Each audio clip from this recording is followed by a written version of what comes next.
السلام علیک یا ابا عبداللہ۔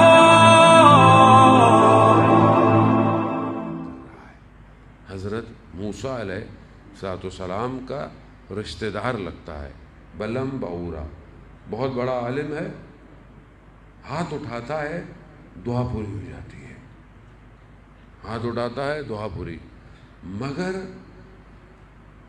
اپنے زمانے کے ولی کے مقابلے میں آ گیا کس کے بہرحال کہتے ہیں اپنی زوجہ کے کہنے پر، دنیا کے کہنے پر، بہرحال آ گیا۔ قرآن اس کے بارے میں جو الفاظ کو استعمال کر رہا ہے جان محترم، ہمیں اس کو توجہ کی ضرورت ہے۔ بہرحال میں آپ کے سامنے آیت کا یہ پہلا حصہ پڑھ کر دکھاؤں تاکہ کلام الہی کو ہم سمجھنے کی کوشش کریں۔ پروردگار کہتا ہے کہ وَلَوْ شِئْنَا لَرَفَعْنَاهُ بِهَا، ہم چاہتے تھے کہ ہم اسے اوپر لے جائیں، رفعت دیں، ہم چاہتے تھے اسے اپنی آیتوں کے ذریعے سے اوپر لے جائیں، وَلَكِنَّهُ أَخْلَدَ إِلَى الْأَرْضِ، مگر وہ زمین پہ چپک گیا خود۔ قرآن ہے سارے ہوتا، ہم تو جو باتیں کریں ہوا میں بکھر جاتی ہیں، کلام الہی ہے۔ خدا کہہ رہا ہے کہ ہم اسے اوپر لے کے جانا چاہتے تھے، مستجاب الدعویٰ تھا، ہاتھ اٹھاتا تھا دعا پوری ہو جاتی تھی۔ اور یہ ہم لوگ بعض کہتے ہیں ہماری دعا کیوں نہیں پوری ہوتی، ہماری دعائیں کیوں ہو جاتی ہیں؟ عزیزان محترم، کچھ گناہ ایسے ہیں کہ وہ دعاؤں کو آسمان سے نیچے پھینک دیتے ہیں۔ تردد الدعا، حدیث میں ایسی گناہ ہے جو دعاؤں کو واپس زمین پہ مار دیتے ہیں۔ آپ کرتے رہیں کرتے رہیں کرتے رہیں۔ ہمارے استاد کہنے لگے کہ خاتون کے پاس آئیں، ان کی بیٹی جو تھی وہ بے حجاب تھی بہت، انہوں نے کہا کہ مولانا صاحب اس کو کریں، کہہ رہا اس کا اخلاق اتنا برا تھا، اس کے سارے کام غلط تھے۔ تو پھر وہ خاتون غصے میں کہنے لگی آپ علماء حضرات کہتے ہیں کہ قبہ امام حسین علیہ السلام کے نیچے جائیں اور دعا کریں، میں نے تو وہاں جا کے دعا کی، یہ دعا میری قبول نہیں ہوتی۔ تو استاد ہمارے کہنے لگے کہ میں نے خاتون سے کہا ایک پانی شیشے کی بوتل، اس کا ڈھکن آپ بند کریں اور اسے دریا میں پھینک دیں، اور کئی مہینوں تک وہ دریا میں پڑی رہے، تو کیا اس میں ایک قطرہ بھی اندر جائے گا؟ کہا خود عمل ایسے کیے ہیں کہ دعا پوری ہی نہیں ہوگی۔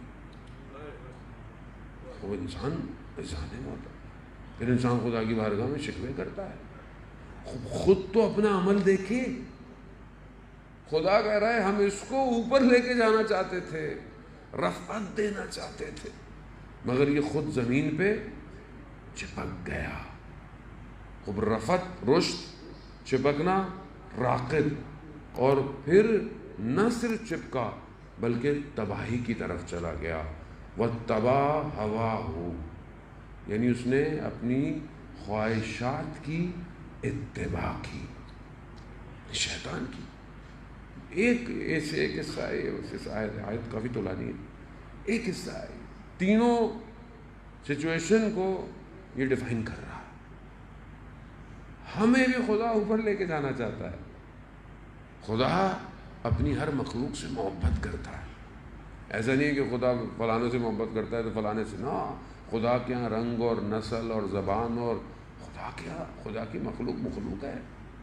خدا اپنی مخلوق سے اتنی محبت کرتا ہے کہ بہانے دیتا ہے اس کو، کہ ایک بہانے کے ذریعے سے بس اس کو میں معاف کر دوں، کوئی اس کو ایک بہانہ دے دوں میں۔